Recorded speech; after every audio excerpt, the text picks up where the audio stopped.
நுண்வினை கொல்லர் நூற்றுவர் பின்வர மெய்ப்பை புக்கு விலங்கு நடை செலவின் கைக்கோல் கொல்லனை கண்டனன் ஆகி தென்னவன் பெயரோடு சிறப்பு பெற்ற பொன்வினை கொல்லன் இவன் என பொருந்தி காவலன் தேவிக்கு ஆவதோர் கார்க்கு அணி நீவிலை இடுதற்கு ஆதியோ என அடியேன் அறியேன் ஆயினும் வேந்தர் முடிமுதல் கலன்கள் சமைப்பேன் யான் என கூற்ற தூதன் கைதொழுது ஏத்த போற்றருஞ்சிலம்பின் பொதிவாய் அவிழ்த்தனன் மத்தக மணியொடு வைரம் கட்டிய பத்திக்கேவன பசும்பொன் குடைச்சொல் சித்திரச் சிலம்பின் செய்வினையெல்லாம் பொய்த்தொழில் கொல்லன் புரிந்துடன் நோக்கி. கொலைக்களக்காதை. கவுந்தியடிகள் கிட்ட கண்ணகியை ஒப்படைச்சிட்டு மதுரை நகரத்துல உள்ள வணிகர்கள் கிட்ட உதவி கேட்கலாம் அப்படின்னு வீட்டை விட்டு கிளம்பி போற கோவலன் மதுரை கோட்டையை கடந்து நகரத்துக்குள்ள போறான். அவன் கோட்டை வாயில கடந்து உள்ள போனதும் மதுரை நகரம் எப்படி இருந்ததுன்னா, 1000 கண்களுடைய இந்திரனோட செல்வத்தால நிறைஞ்சிருந்த பெட்டியை திறந்தா அது எவ்வளவு செழிப்பாவும் வளமாவும் இருக்குமோ அப்படி இருந்துதான். அவன் ஊருக்குள்ள போனதும் அந்த நகரத்தை சுத்தி பார்க்கறதுக்காக முதலாவதா போன வீதி கணிகையர் வாழக்கூடிய தெருக்கள். கோவலன் ஒவ்வொரு கடவீதியா பார்த்துக்கிட்டே போறான். அந்த அங்காடி வீதிகள்ல என்னெல்லாம் இருந்ததுன்னு ஒரு நீண்ட பட்டியலே தர்றாரு இளங்கோவடிகள். மதுரை நகரத்துல இன்னைக்கும் கடத்தெருக்களுக்கு பஞ்சம் இல்லை. தமிழ்நாட்டில் இருக்கிற பெருநகரங்கள்ல முக்கியமானதா இருக்கிற மதுரையில கிடைக்காத பொருளே இல்லை அப்படின்னு சொல்லலாம். காலத்துக்கு ஏத்த மாதிரி பொருட்கள் தான் மாறி இருக்கே தவிர கடை வீதிகளின் சுறுசுறுப்பு இன்னும் மாறல. மதுரை வீதிகள் சுற்றிலும் கூடார வண்டிகள் போயிட்டு இருந்தது. உடம்ப காக்கும் கவசங்கள், அங்குசங்கள், அரை கச்சைகள், வெண் சாமரங்கள், விதவிதமான கேடயங்கள், செம்பு, வெண்கலத்தால செய்யப்பட்ட பொருட்கள், கயிற்றினால் செய்யப்பட்ட பொருட்கள், வீட்டை அலங்கரிக்கிற மணிகள், மாலைகள், நறுமண புகைக்கான பொருட்கள், சாந்துகள், பூ மாலைகள், இதெல்லாம் ஒண்ணுக்குள்ள ஒன்னா கலந்து விற்பனை ஆயிட்டு இருந்ததுதான். கோவலன் மதுரை நகர வீதிகளில் தெரிந்து கொண்டிருக்கும் போது அந்த நகரில் எந்த விதமான நடவடிக்கைகள் இருக்கின்றன என்பதை சிலப்பதிகாரத்திலே இளங்கோவடிகள் சொல்லுகிறார். எப்படிப்பட்ட கூல வாணிகர் தெருக்கள், பொன் வாணிகர் தெருக்கள், பலவிதமான பண்ணியங்கள் விற்கின்ற பலகார கடைகள், நாளங்காடிகள், அல்லங்காடிகள் என்று பல்வேறு அங்காடிகள் இங்கு இருக்கின்றன. அவற்றையெல்லாம் பார்த்த வண்ணமாக கோவலன் அப்படியே தெருக்களிலே போய்கொண்டிருக்கிறான் என்பதை நாம் பார்க்கிறோம். இந்த மாதிரியான கடை வீதிகளை அரசர் கூட வந்து வேடிக்கை பார்க்கணும்னு நினைப்பாராம். இன்னைக்கும் மதுரையை வேடிக்கை பார்க்கறது ஒரு சுகமான அனுபவமா தான் இருக்கு. ஆனா சில மண்டபங்களுக்கு இடையே இருக்கிற கடைகளை பார்க்கும்போது அது நல்ல அனுபவமா இல்லை. பொக்கிஷமா பேணி காக்க வேண்டிய இடங்கள் இன்னைக்கு வெறும் பொருள் மாட்டி வைக்கக்கூடிய ஸ்டாண்டு மாதிரி பயன்படுத்தப்படுறது வேதனையை கொடுத்துச்சு. அன்றைக்கு தங்கத்தாலான பொருட்களை விற்கிறதுக்காகவே தனி தெரு இருந்துதான். இப்பவும் பெரிய நகரங்கள்ல நகைக்கடைகளுக்குன்னே தனி தெரு இருக்கிறத பார்க்கிறோம். அதே மாதிரி மதுரையில சிலப்பதிகார காலகட்டத்துல பொன்கடை தெரு இருந்திருக்கு. அங்க சாதரூபம், கிளிச்சிறை, ஆடகம், சாம்புநாதம்னு 4 வகை தங்கமும் கிடைச்சுதான். அதே மாதிரி தங்கம் வாங்க வர்றவங்க மக்களுக்கு வழிகாட்டுறதுக்காக எந்த பொன் எங்க கிடைக்கும் அப்படிங்கிறது எழுதப்பட்ட கொடிய அங்கங்கே நட்டு வச்சிருப்பாங்களாம். அந்த கொடிக்கு கீழே உட்கார்ந்துகிட்டு இருக்கவங்க கிட்ட எந்த பொன் எங்க வாங்கினா நல்லா இருக்கும்னு மக்கள் விவரம் கேட்டுக்குவாங்களாம். துணிக்கடைகள் இருக்கிற தெருவுக்கு அப்ப இருந்த பெயர் அறுவை வீதி. பருத்தி, பட்டு துணிகளால நெய்யப்பட்ட பல வகை துணிமணிகள் விற்பனைக்கு இருந்த இடமும் எப்பவும் பரபரப்பான விற்பனையிலேயே இருந்திருக்கு.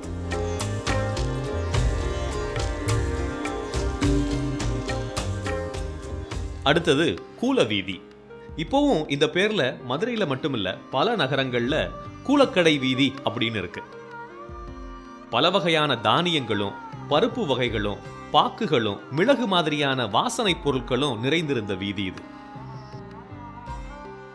இங்க எப்பவும் தராசுல அளந்து போடுற ஒலியும் மாக்கல் உரசுற சத்தமும் கேட்டுக்கிட்டே இருக்குமா. இப்படி பல வீதிகளை பார்த்துக்கிட்டே வர்றான் கோவலன்.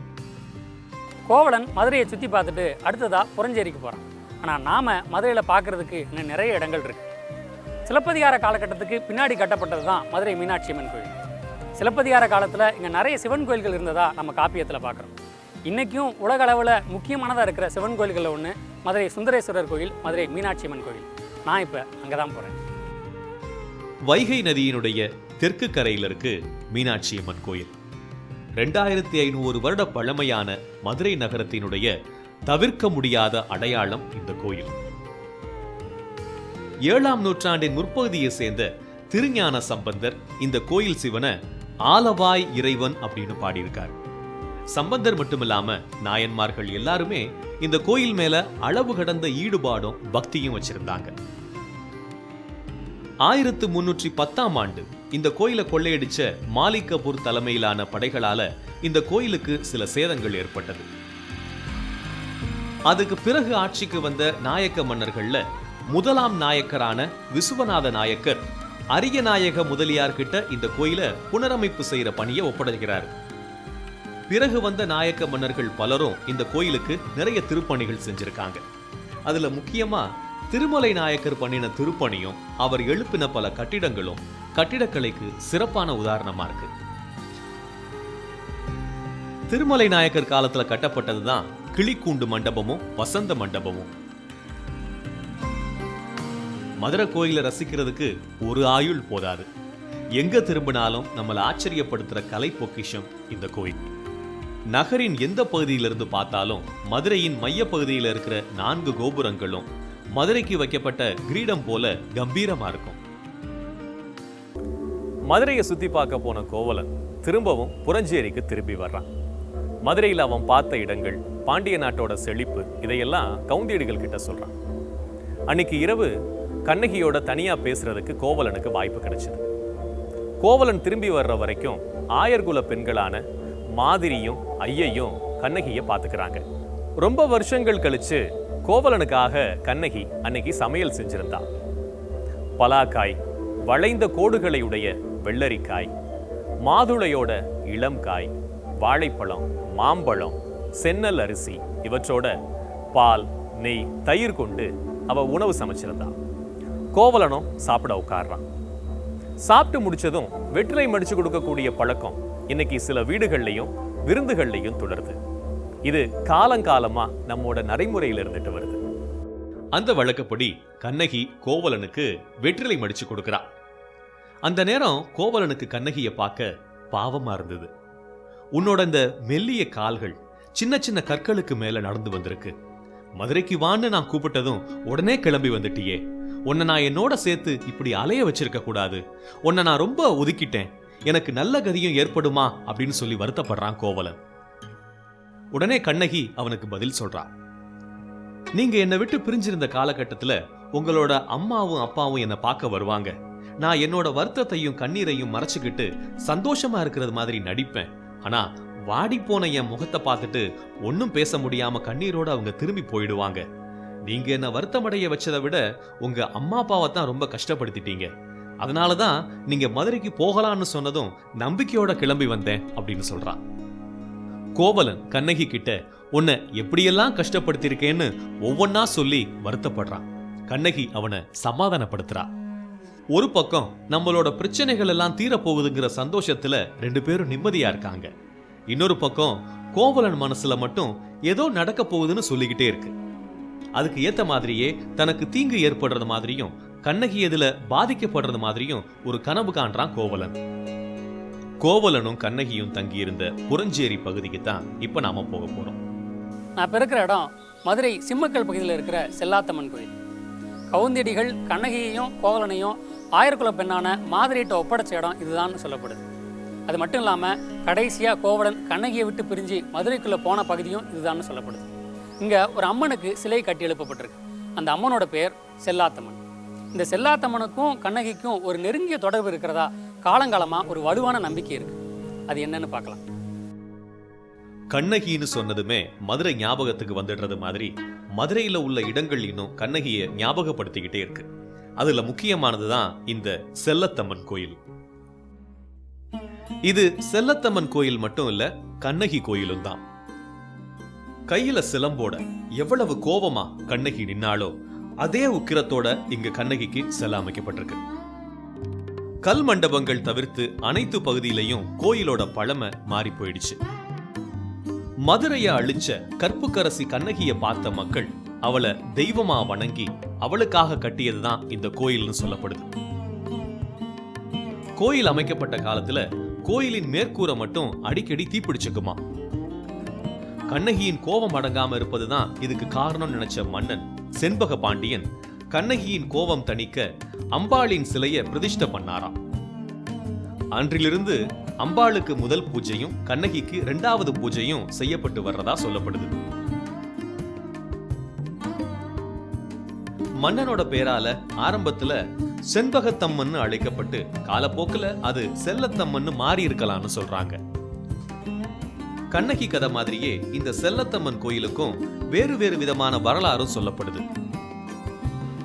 மன்னர் இந்த அம்பாளை யாரும் தீபம் போடக்கூடாது, பூஜை பண்ணக்கூடாதுன்னு சொல்லி அரசாணை பிறப்பிச்சிடுறாரு. அப்போ எங்கிட்ட அக்கறையில் இருக்கிறவங்க ஒரு எண்ணெய் வியாபாரி அந்த காலத்தில் வியாபாரம் நடக்காத காரணத்தினால அவர் இங்கே அந்த கடம்பவன காடாக இருக்கிற போகும்போது மரத்துக்கு அடியில் அமர்ந்திருக்காரு. அப்போ திரும்பி பார்க்க போகும்போது அந்த அம்பாள் கோயிலில் தீபம் எரியாமல் இருந்திருக்கு. அப்போ அவராக மனசுக்குள்ளே இந்த தீபம் நான் எனக்கு தீபம் என்ன வியாபாரம் ஆயிடுச்சு அப்படின்னா உனக்கு தீபம் போடுறேன் அப்படின்னு நினச்சிட்டு எந்திரிச்சு போயிருக்காரு. அப்போ ஒரு தீபங்க வியாபாரம்லாம் ஆகாமே மறுநாள் தீபம் போட்டார். அரசாணையை மீறிட்டாருன்னு சொல்லி காவலையில் கொண்டு போய் மன்னர்கிட்ட ஒப்படைக்கவுமே மன்னர் அங்கேயே வச்சு சிரசேகம் பண்ணுன்னு சொல்லி சிரசேகம் பண்ணிட்டாங்க. அப்போ வழிபோக்க 2 பேர் போய் அந்த ஏரியாவுக்கு அவங்க வீட்டு பக்கம் போகும்போது பேசிக்கிட்டே போகும்போது மனைவியார் கேட்டிருக்காங்க, நம்ம கணவர் தான் அங்கே போயிருக்காரு அப்படின்னு நினச்சி அந்த அம்மா விழுந்து ஓடியார். பார்க்க போகும்போது அவங்க 2 துண்டாக கிடக்குறாங்க, சிரசேகம் பண்ணி கிடக்குறாங்க. இந்த அம்மாவும் அம்பாள்கிட்ட முறையிட்டுட்டு என் கணவர் அந்த மாதிரி செஞ்சவரை நீயே பார்த்துக்க அப்படின்னு சொல்லிட்டு அந்த அவருடைய மார்பிளை விழுந்து அந்த அம்மாவும் இறந்து போயிடுறாங்க. அம்பாளுடைய சன்னிதானத்திலேயே உயிர் நீத்ததாக அம்பாளே மன்னருக்கு ஒரு குழந்தையாக பிறந்து அவங்க மூலியமாகவே அவங்களுக்கு சாப விமோசனம் கொடுக்கறதாக அந்த கதை உள்ள ஒரு இது உண்டு, ஐதீகம் பிரகாரம் அது உண்டு. அம்பாளாக பிறந்தவங்க கண்ணகியாக பிறந்தவங்க அம்பாள். ஆனால் அந்த கோவலன் மாதவியாக பிறந்தவங்க முன்னாள் கோயிலுக்கு தீபம் போட்டதாக சொல்லப்படும் எண்ணெய் வியாபாரி. 2வது மாதவியாக பிறக்கப்பட்டவர்கள் அவருடைய மனைவி எண்ணெய் வியாபாரியுடைய மனைவி தான் மாதவியாக பிறந்தவங்க. ஆக கண்ணகி தெய்வ சக்தியான ஒரு அம்சம், அம்பாளுடைய அம்சம் தான் கண்ணகி. கண்ணகி மறையும் போது தெய்வமானான்னு சொல்லப்படுறதுக்கு மாறா கண்ணகி பிறக்கும் போதே தெய்வ அவதாரமா தான் பிறந்தான்னு சொல்ற கதை புதுசா இருந்தது. கண்ணகியின் கதை இளங்கோவடிகளால காவியமா எழுதப்பட்டு தமிழகம் எங்கும் இன்றளவு வாழ்ந்துகிட்டு இருக்கிறது மாதிரி சாதாரண மக்கள் கிட்ட அது வாய்மொழி கதையா பரவிக்கிட்டே தான் இருக்கு. இந்த காப்பியத்தில் கோவலன் இறந்த பிறகு கண்ணகி தெய்வமாகிறாள். அப்போ இப்படி இவர்களுடைய வாழ்க்கை போய்விட்டதேன்னு 2 பேர் இறந்து போவாங்க. அதில் உண்ணாவிரதமே இருந்து இறந்து போவார் கவுந்தியடிகள். கவுந்தியடிகள் தான் அவர் அந்த பாத்திரத்துடைய அந்த அளவு அவங்க மேலே பாசம் வச்சிருக்கிறார். அதே போல் மாதிரி, ஐயோ நம்முடைய வளர்த்த இந்த பிள்ளைகள், நம்ம வீட்டில் தங்கின பிள்ளைகள் 2 பேரும் இப்படி இறந்து போய்விட்டார்கள் என்று தீ வளர்த்து நெருப்பை வளர்த்து தன்னுடைய பிள்ளைகளுக்காக தீயில் பாய்ந்த ஒரு பெண் தான் மாதரி. அந்த மாதரி தான் இந்த காப்பியத்தில் அந்த மதுரைக்கு போய் இவர்கள் 2-3 பேரும் அதில் கவுந்தியடிகள் சமணப்பள்ளிக்கு வந்துடுறாரு. அவர் குடும்பக்காரர்கள் அல்லது இல்லறத்தார் இருக்கிற இடத்துல தங்குற பழக்கம் இல்லை அவருக்கு. அதனால் அவர் சமணப்பள்ளிக்கு வந்து விடுகிறார். கோவலனும் கண்ணகியை மட்டும் அங்கே தங்கி இருக்கிறார்கள் அந்த புறஞ்சேரியில். அந்த புறஞ்சேரியில் அவர்கள் தங்கி இருக்கிற போது ரொம்ப அன்பை பொழிந்தவள் அந்த மாதரி. செல்லத்தம்மன் கோயில்ல கண்ணகிக்கு மட்டும் இல்ல, புறஞ்சேரியில கண்ணகிக்கு அடைக்கலம் கொடுத்த மாதிரியும் மக்களால தெய்வமா வணங்கப்படுறார். செல்லத்தம்மன் கோயில்ல கண்ணகி சிலைக்கு பக்கத்திலேயே மாதிரிக்கும் சிலை அமைக்கப்பட்டு பூஜை செய்யப்பட்டு வருது. கண்ணகிக்கு அம்பாளுக்கு இங்கே ஒரு சன்னதியும், அவங்க யாருக்கிட்ட அவளை அடைக்கலம் கொடுத்தாரோ கோவலன் அந்த அம்மாளுக்கு ஒரு சன்னதியும், இருவருமே பக்கத்தில் அமர்ந்து இருந்த மாதிரி சன்னதி இருக்கிறது. இது குடும்பத்துடைய கஷ்டங்கள் தீரணும் அப்படின்னு சில பேர் செயல்படுறவங்க இந்த அம்பாளை வணங்கிட்டு சென்றால் குடும்ப கஷ்டங்கள் சுவிச்சம்படும். மறுநாள் காலையில கண்ணகியோட விலை உயர்ந்த சிலம்பு ஒன்று எடுத்துக்கிட்டு கோவலன் வீட்டை விட்டு வெளியே போறான். அப்படி போகும்போது யாரும் இல்லாம கண்ணகியை வீட்டில் இப்படி தனியா விட்டுட்டு போறோமே அப்படின்னு மனசுல நினைச்சான். அவன் ஆயர் வீதியில நடந்து போகும்போது பெரிய திமிழோட காளை மாடு ஒண்ணு எதிரில் வந்துச்சு. இந்த மாதிரி ஒரு காளை மாடு எதிரில் வந்தா அதை கெட்ட சகுனமா ஆயர்கள் நினைப்பாங்க. ஆனா இந்த மாதிரி சூழல்ல கோவலன் வளராததுனால அவனுக்கு இது கெட்ட சகுனமா தெரியல. அவன் மதுரையை நோக்கி போறான்.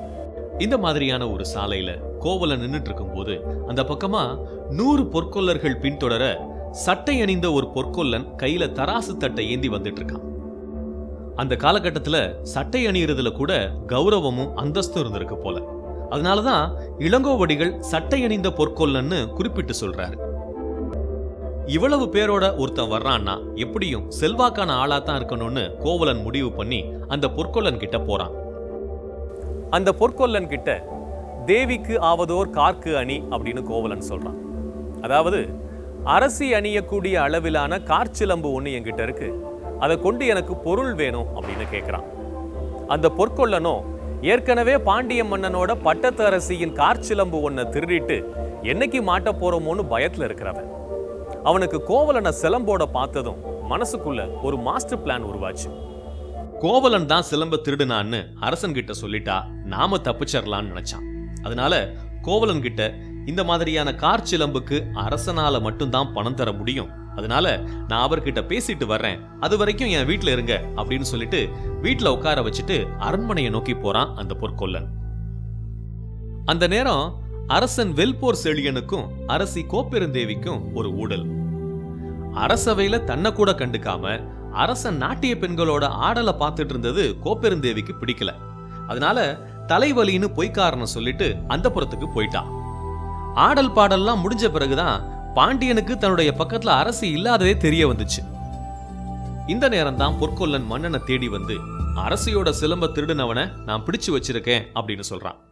அரசிக்கு பிடிச்ச கார் சிலம்ப திருடுனவனுக்கு தண்டனை கொடுத்தா அரசியை சமாதானப்படுத்திடலான்னு நினைச்சானோ என்னவோ, உடனே பாண்டியன் காவலாளிகளை கூப்பிட்டு என்னுடைய அரசியின் கார் சிலம்ப திருடியவன் கையில அந்த சிலம்பு இருந்தா அவனை கொன்று கார் சிலம்ப எடுத்துட்டு வாங்க அப்படின்னு காவலர்கள் கிட்ட சொல்றான் பாண்டியன். கட்டளையை நிறைவேற்ற காவலர்களும் போறாங்க. இது தெரியாத கோவலன் விக்கிறதுக்காக நாம கொண்டு வந்த சிலம்ப வாங்கிட்டு போறதுக்காகத்தான் அரண்மனை காவலர்கள் வந்திருக்காங்கன்னு நினைச்சு அவங்க கிட்ட சிலம்ப காட்டுறான். ஆனா வந்த காவலர்களுக்கு கோவலன் முகத்தையும் உருவத்தையும் பார்த்தா திருடனா தோணல. ஆனா பொற்கொல்லன் காவலர்கள் மனச கொஞ்சம் கொஞ்சமா பேசி கரைச்சு கோவலன் திருடன் தான் நம்ப வைக்கிறான். வேறு வழி இல்லாத காவலர்களும் யோசிக்காம கோவலனை கொன்னுடுறாங்க.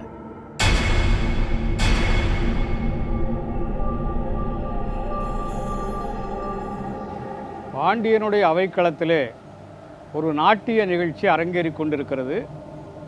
அந்த நேரத்திலே பாண்டியன் அந்த நாட்டியத்தை கண்டு லயித்து போகிறான். அவனுடைய ரசனையை ஏற்றுக்கொள்ளாத பாண்டிமாதேவி அவனோடு ஊடல் கொண்டு கோவித்து கொண்டு தன்னுடைய வேளத்திற்கு அந்தப்புறத்திற்கு சென்று விடுகிறாள். அரசியினுடைய ஊடலை தீர்க்கும் மனநிலையிலே சென்று கொண்டிருந்த ஒரு தாபத்தோடு சென்று கொண்டிருந்த பாண்டிய மன்னனை இடைமறித்து பொற்கொல்லன் சொல்லுகிறான், களவு போன பாண்டிமாதேவியினுடைய சிலம்பு கிடைத்து விட்டது, அதை களவாடிய கள்வனை நான் பிடித்து வைத்திருக்கிறேன் என்று சொல்லுகின்ற போது சிந்தை தடுமாறிய நிலையில் இருந்த ஒரு குழப்பமான மனநிலையில் இருந்த பாண்டிய மன்னன் சற்று ஆராயாது கொன்ற சிலம்பு கொணர்க என்று ஆணையிட்டு விடுகிறான். அதை கேட்டு பொற்கொல்லன் தன்னுடைய தவற்றை மறைத்து நல்லவனாக வேண்டும் என்பதற்காக கோவலனை கொலை செய்து சிலம்பை கொண்டு வந்து அரசனிடத்திலே கொடுக்கிறான். பொறுப்புலையும் அதிகாரத்திலையும் இருக்கிறவங்க ஆராயாம அவசரப்பட்டு எடுத்த ஒரு முடிவு எவ்வளவு பெரிய இழப்பை ஏற்படுத்திருச்சு பாருங்க. கோவலன் இறந்த செய்தி இன்னும் கண்ணகியை எட்டல. தன்னோட வாழ்க்கை நல்லபடியா மாறப்போகுதுன்னு நம்பிக்கையோட புகார்ல இருந்து கிளம்பி வந்த இந்த கண்ணகி இந்த செய்தியை கேட்டதும் எவ்வளவு துடிச்சு போயிருப்பா. ரொம்பவே உருக்கமான கதை தான் இந்த சிலப்பதிகாரம். நாம் அடுத்த வாரம் சந்திப்போம்.